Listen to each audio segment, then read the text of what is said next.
So, to be entirely transparent, this video was not supposed to look like or sound like this. Following the page for a little while, you'll know that my breakdowns of the Boruto chapters usually release somewhere around the 18th. Now, the reason that they usually release around the 18th of every month is because leaks of the Boruto chapters usually come out about 4 days before the official release, which is on the 20th of every month. However, for some myriad of reasons, the leaks basically didn't come out this month. Pretty much the worst month that could have happened, because on the 19th of this month, today, I had to fly. Well, I guess not had to fly, but I flew to Cabo for vacation. Now, if the leaks had come out with their usual scheduling, a flight on the 19th wouldn't have been an issue. But since the leakers decided to just not have the leaks come out until about 11 hours before the official release, a flight on the 19th very much became an issue. But now here we are in beautiful Cabo San Lucas in my master bedroom, and we're here to talk about Chapter 11 of Boruto, which, while kind of like Chapter 10, didn't give us much to talk about in terms of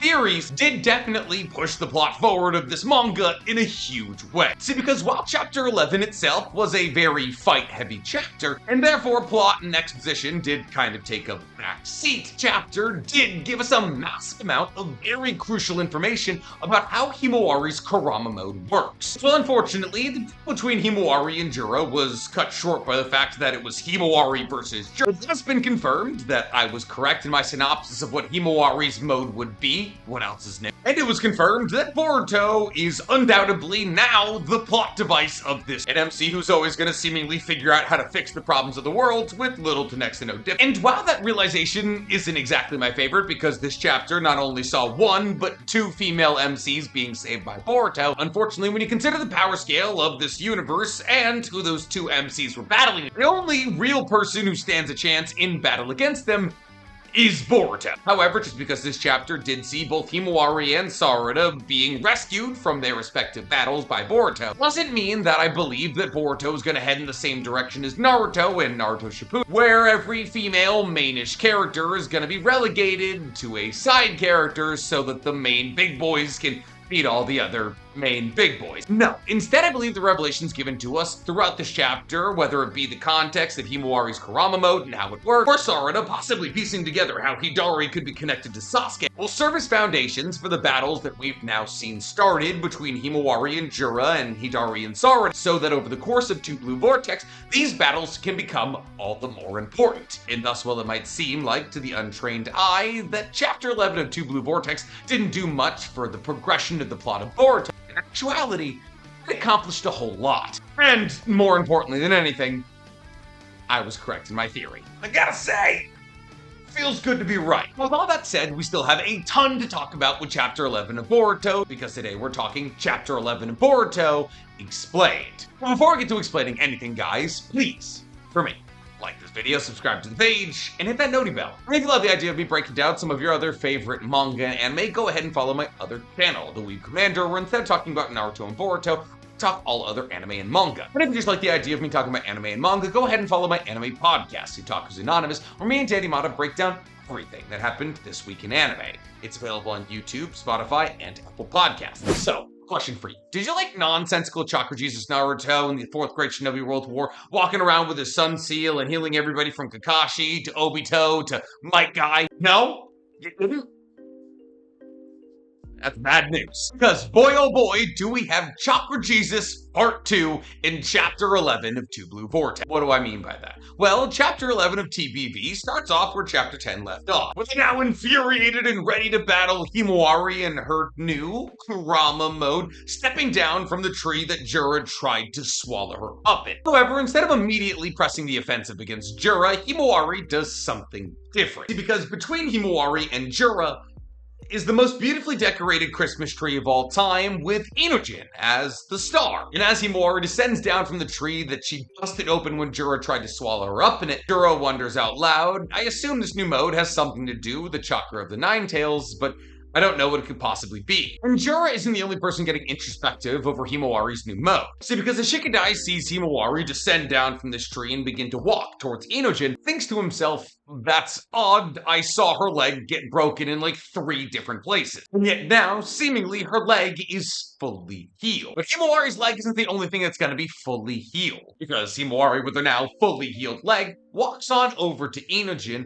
and picks him up off the tree with her hair, which confirms a minor but somewhat important detail to us, that Himawari's hair is going to operate kind of the same way as Naruto's tail. That's to say that in Baryon mode and KCM2, Naruto can control all of his 9 tails, with which he could do everything from smacking people to turning them into hands to catching Amaterasu flame spikes shot at him by Sasuke. And while we probably could have come to that conclusion anyways, this is a confirmation. The hair is dexterous. However, that's not all the hair can do, because the second that Himawari pulls Inojin off the spike, she also heals his abdomen wound. Now, I'd like to remind all of you that Inojin's abdomen wound was the size of Ace's or Rengoku's abdomen wound. That is to say that she essentially gave him an entirely new digestional tract. And almost instantaneously, mind you. Now, this is obviously baffling to Shikadai and Chocho, who are blown away by the fact that the man who once had a hole in him no longer does. And honestly, it's kind of baffling to Himawari as well, because Himawari doesn't seem to understand exactly what she just did. Which is why when Shikadai is trying to figure out how the hole that was there is no longer there, Himawari says, I don't know if it's fully healed, take him to the hospital as soon as possible. Which is a fair thing to say when a 12-year-old girl is the person who just reinvented your entire digestional tract. Sure, she's got a lot of chakra, doesn't mean she understands anatomy. Now, Shikadai, somewhat baffled by all of this, says, what is this power? Himawari responds with, I'm not so sure myself. But whatever it is, that guy, and that guy is Jura, seems to be able to sense it. So over the course of this battle that I'm about to have with this guy who's able to sense my power,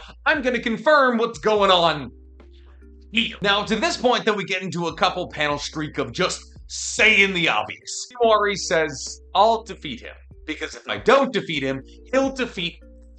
Like saying the best way to win a sports game is to score more points than the other team. But it's at this point that Himawari makes her goal clear. She tells Shikadai Chocho and I guess the unconscious Inojin to run away because Jura's only target is her. And Shikadai pretty much all but immediately agrees. It's pretty much the most relatable thing that anybody in the Nara lineage has ever done. Chocho's like, no, I won't abandon Himawari, and Shikadai slaps her a couple times, he doesn't actually, and goes, look at that guy over there, he can make tailed beast balls with his eyeballs, we're not gonna do anything here, we need to leave. Which apparently Jura respects because he's like, hey, very pragmatic of you, Shikadai, I've committed your name to memory, we'll meet again in the future. Means they're gonna meet again in the future. See, while this might seem like a throwaway line to some of you, unfortunately, this is how Kishimoto writes. If he says something is gonna happen, something is going to happen. Which I believe corroborates my theory that Himawari is gonna become more involved with Team 10 in the future. Because Jura actively taking a second to be like, oh, I'm gonna remember you, Shikadai, and Himawari already clearly having a feud set up with Jura through the course of this battle, means that Himawari and Shikadai now both have beef with Jura. Which means Himawari is gonna team up with Shikadai to eventually defeat Jura down the line,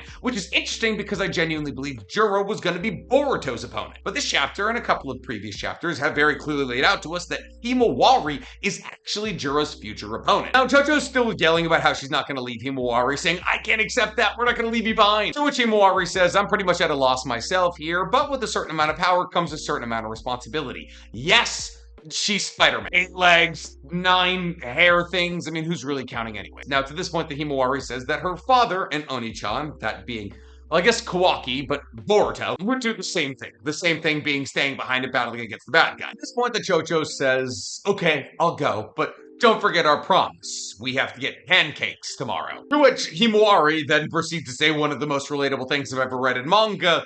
I won't forget our promise. I love pancakes. I mean, an objectively insane thing to say before battling against the strongest dude in the entire universe. But sure, if ever there was a reason to stay alive, pancakes are it. And thus the stage is set for the battle between Himawari and Jura. Now this entire exchange kind of confuses Jura. He goes on to tell Himawari that I understand that you're not mere simpletons, and yet your actions confuse me. He goes on to talk about how Inojin was given multiple opportunities to not get impaled and yet still chose to be impaled. And while it's incredibly confusing to Jura, for some reason these confusing actions seem to have ignited something inside of Himawari that's made her incredibly powerful. And thus Jura wonders if these incomprehensible actions and decisions are what made Himawari stronger, or if it's just some kind of correlation. Now to this point, the Himawari takes a page out of her brother's book and just says enough talking, let's get to fighting. She immediately closes the distance between her and Jura and lands a punch to his chest while saying, shut up. Listen, I don't know where Himawari and Boruto learned this kind of timing. It wasn't from Naruto. But my god, am I here for it. Himawari then follows up with another punch into Jura's chest that sends him flying. Jura cascades through numerous valleys, leaving a miles-long dust cloud, immediately presenting Himawari in this mode as one of the strongest people in the universe. Like that. Now, because this is Jura, the final antagonist of this arc, probably. Punch doesn't do all that much, and he shoots out of the dust cloud like a giant peregrine falcon, or a bat, I don't know, he looks very bat-like. As this giant bird man descends upon Himawari, her 9 tails raise up. And it's at this point that we get the page that was our initial sneak peek into this chapter. Himawari using all 9 of her hair tails to create a tailed beast bomb that begins to gather in the direction of Jura. Upon realizing that Himawari was creating a tailed beast ball to fire at him, immediately Jura stops in his tracks and begins to fly back, gathering his own tailed beast ball in front of his eye. And for him, it's a good thing he did that, because Himawari immediately fires off her perfect tailed beast ball in Jura's direction. And roughly halfway between them, their tailed beast balls meet, creating a massive explosion on par with any explosion we've seen from any tailed beast ball from any actual Jinchuriki, tailed beast, or even Ten-Tail. And this explosion is so incredibly massive that Team 10, which is actively retreating, can see it in the sky from miles away. And for some reason, Shikadai, the non-power type on his team, is carrying Inogen. Chocho, I get that we're not trying to burn too many calories here, but you do come from the strongest physically clan in Konoha.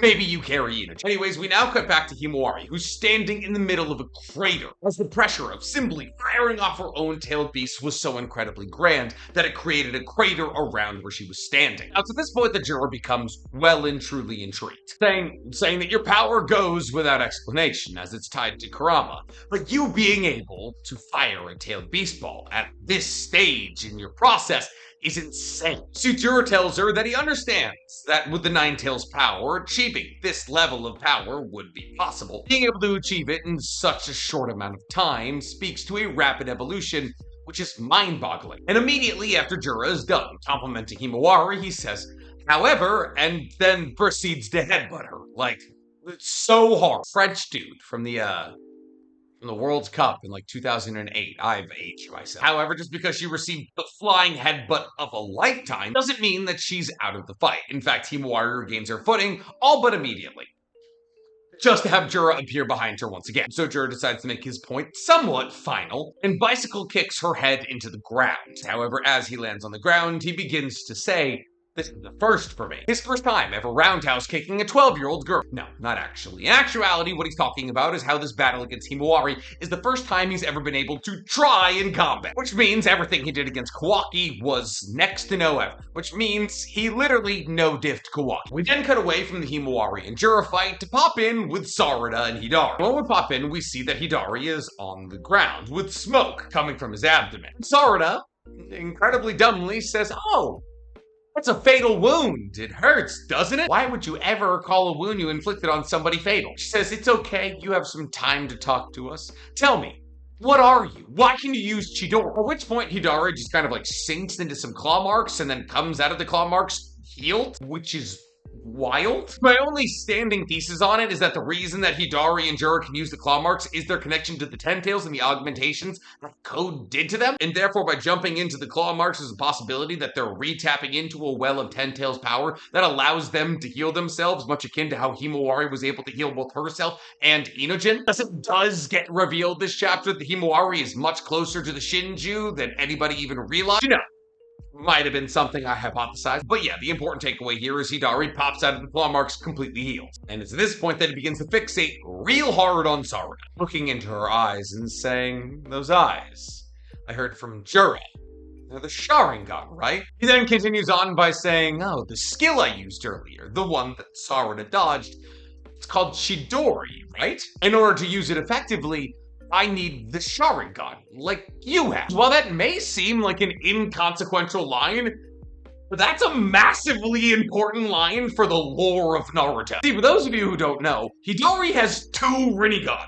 Rinnegan is an evolution of the Sharingan. But the biggest questions revolving around Naruto is, oh, why can't Nagato use any of Madara's Sharingan abilities? And we now kind of have an answer, because while a lot of people assumed that the Sharingan abilities would transfer to the Rinnegan, this all but confirms they don't. The reason that Sarada was so easily able to dodge Hidari's Chidori in the last chapter is for the same reason that the Chidori was such a problem when Kakashi created it in Shippuden, because he didn't have a Rinnegan to deal with the tunnel vision factor of the Chidori, which made him attack in a predictably straight line, which means the Rinnegan he manifested do not give him the benefits of the Sharingan, because he himself was never a wielder of the Sharingan. This is why Madara oscillates between the Rinnegan and the Sharingan in his Edo Tensei form. Now, all this creepy talk gets everybody around Hidari starting asking questions. Questions like, who are you and what's your relation to Uchiha Sasuke? To which Hidari says, I don't know who that is. Why is everyone asking me questions? To which Hidari asks a question to a question and says, do you know who I am? Because that's actually why I came here. And it's at this point that Sumire is the only logical person in this crowd of people surrounding Hidari. She tells Konohamaru to protect Sarada, because it's very clear that Hidari is after Sarada. Now, I don't know why Sumire would yell this at Konohamaru, because Konohamaru has proven time and time again he's not to be trusted in terms of protection. He is astoundingly weak for somebody introduced in the second episode of Naruto. And also, hey Sumire, use Nue! And Konohamaru proves my point to be correct almost immediately, because almost as soon as Sumire has yelled at Konohamaru to do something, Hidari sticks his hands out of a claw mark behind Sarada, grabs her ankle, and activates Chidori. When you're holding on to somebody, it's a lot easier to hit a Chidori. Now, to this point, the Konohamaru and some no-name who's there for no reason whatsoever decide, oh, it's time to listen to Sumire. So the no-name starts to weave a jutsu faster than Konohamaru, mind you, only to get turned into ash by Hidari's fire jutsu. So it's at this point that Konohamaru finally jumps into action with the Rasengan, which, misses. Hey Konohamaru, you remember when Naruto learned the Rasengan? He was like, oh my god, this is so cool. And then he taught you the Rasengan. You're like, oh my god, this is so cool. And then he went on to learn the Rasen Shuriken because like, oh, it's actually not that cool. Why'd you never take the next step? Speaking of next steps, after Konohamaru whiffs with his Rasengan, Hidari then once again activates his Chidori and goes to punch through Konohamaru's back. And I guess Konohamaru made some kind of next step, because Konohamaru uses a jutsu known as Wind-Style Vortex Barrier. It appears to be some kind of defensive variation of the Rasengan, slightly similar to rotation that he uses to stop a Chidori, but it doesn't stop his momentum and he gets blasted into a building and knocked out. Good job, Hokage's aide. Now, to this point that Sumire jumps into action. I'm kidding. She yells Sarada, and then she gets shocked until she's knocked out. Listen, not all women can be well written. Sure, she controls a literal demon made out of Hashirama cells that almost wiped out the entire village and was created to wipe out entire villages by the root. Don't worry about that. At this point, then we cut back to Jura and Himawari, which is going just as poorly. Jura backhands Himawari and then fires a quick-tailed beast ball through her abdomen. And while the scattershot of tailed beast balls rips through her abdomen, she all but immediately heals, which spurs a response from Jura saying, as I assumed, your healing abilities are astounding. In fact, your healing abilities surpass anything a human or Jinchuriki would be capable of. And then he continues on to say, in fact, your existence is more similar to us, Shinju, than anything. Now, technically, the verbiage here is Biju and not Shinju, but we need to take into account here who's doing the talking. This is Jura, who I'm 99.999% sure doesn't fall under the standard classification of Shinju, as Jura is almost definitely the emaciated Ten Tails given ego. And thus, just like I said, and quite literally, my last video, you can go watch it right now, Himawari's connection to Kurama apparently makes her closer to a Shinju than a standard Jinchuriki, which just makes sense. If you want to immediately make her relevant in the power scaling, you've introduced characters that have only existed for a couple of days that are now some of the most powerful characters we've ever seen use the same dynamic and power system to make Himawari immediately relevant by saying that her special connection to Kurama allows her to tap into the same lineage of power that makes the Shinju so incredibly powerful. However, unfortunately, maybe because Jura's been alive for a couple of days and therefore has more experience than Himawari with this whole Shinju thing, Jura is now standing over Himawari and saying, you've obviously been considerably weakened because even though your healing abilities are next to supernatural, Healing still takes a lot of chakra. And it's at this point that we cut to Chibi Kurama, who's saying, unfortunately, no matter how good our connection is, this guy's just too strong. Essentially stating that any amount of talent and connection wasn't going to make up for the massive amount of difference in our potential. Now, it's at this point that we cut to Kawaki and Delta, because they're still alive. Who cares? And they're currently flying towards Himawari's location. Now, it's at this point that Delta makes the incredibly apt observation, hey, we're going to fight the people who literally just kicked your teeth down your throat. You got a plan? To which Kawaki says, nope. Unfortunately, Kawaki doesn't have to make a plan, because as Kawaki and Delta are flying their way towards Jura, a black streak flies past them. Yeah, like a literal black streak. And that black streak is Boruto, flying Mach Jesus. Boruto is flying so fast towards Jura that he manages to scoop Himawari before Jura can even react. See what we do? Technically get a panel of Jura realizing that somebody's coming in. Boruto manages to scoop Himawari before Jura can literally do anything. Which means that Boruto, if he wanted to, and he probably will want to soon in the future, would speed blitz Jura, because if Boruto had decided to simply lop off his head instead of saving his sister, he probably could have done that. Now to this point that we cut back to Hidari and Sarada, having a beautiful father-in-law and daughter situation. And Hidari is now talking to the very injured and very defenseless Sarada, saying, hey, I don't know what I am, but I know that from the moment I became a thing, you've been in my brain. So I ask you, what are you? And do you think if I eat you, I'll be able to answer that question? Fortunately for Sarada, that question isn't going to get answered anytime soon, because behind Hidari on a telephone pole is a toad, holding a triangle. Something that Sarada sees behind Hidari, somewhat surprisingly, even without her Sharingan activate. Doesn't feel like the thing to focus on, but who am I to judge? And thus to the circle jumps Boruto, with Himawari in tow, which confirms that Boruto, like his grandfather, is able to teleport anything or anybody he's in contact with using Flying Thunder God. And thus, just like that, Boruto is once again on the scene, way faster than Kawaki. With Himawari still in tow, Boruto takes out Sasuke's katana and slices Hidari's hand off Sarada. Well, hand is kind of a stretch, like it's tree hand. And after he sliced off Hidari's tree hand, he stands between Hidari and Sarada, the literal savior of both of the female MCs engaged in battle in Chapter 10. And wow, I would have loved to see Himawari and Sarada pull it out against Jura and Hidari and win. Unfortunately, considering the power scale of this current universe, that's just not a realistic want. I mean, it was established that even Kawaki didn't stand a chance against Jura or Hidari. And while you can make the argument, oh, but Himawari was just introduced to a similar power as the Shinju, if she was able to use that power to immediately defeat the strongest of the Shinju, it would just be cheap. So do I believe in Chapter 11 Boruto's gonna cut down Hidari and Jura? No. This is going to be ruled a tie. Boruto's going to get Sarada and Himawari away, and there's going to be a training arc. Presumably a training arc with Boruto, Sarada, and Himawari, where the three of them will possibly work together collaboratively with Kashin Koji and maybe Orochimaru, who get strong enough to defeat the Shinji. This also might bring Team 10 into the equation, because remember, Jura already pointed out Shikadai and said, yeah, there's going to be a part 2. And thus, looking forward in Chapter 12, one of the biggest things to keep our eye on is Sarada finally coming to the realization that Hidari is Sasuke, because Boruto knows Boruto's progression with karma marking and his ability to use it, and more importantly than anything, the evolution of Kurama and Himawari's relationship. Because what we saw from Himawari in this chapter is kind of like the first time that Naruto ever used KCM2, when he was only able to maintain it for 5 minutes. However, if Himawari were to train with Boruto, who understands Shinju better than everybody who's not a Shinju, there's a solid argument to be made that she could become exponentially more powerful, and possibly as powerful, if not more powerful than Boruto. See, because, well, Jura compared her to a Biju, it's well known that a perfect Jinchuriki is stronger than either a Biju or an individual ninja.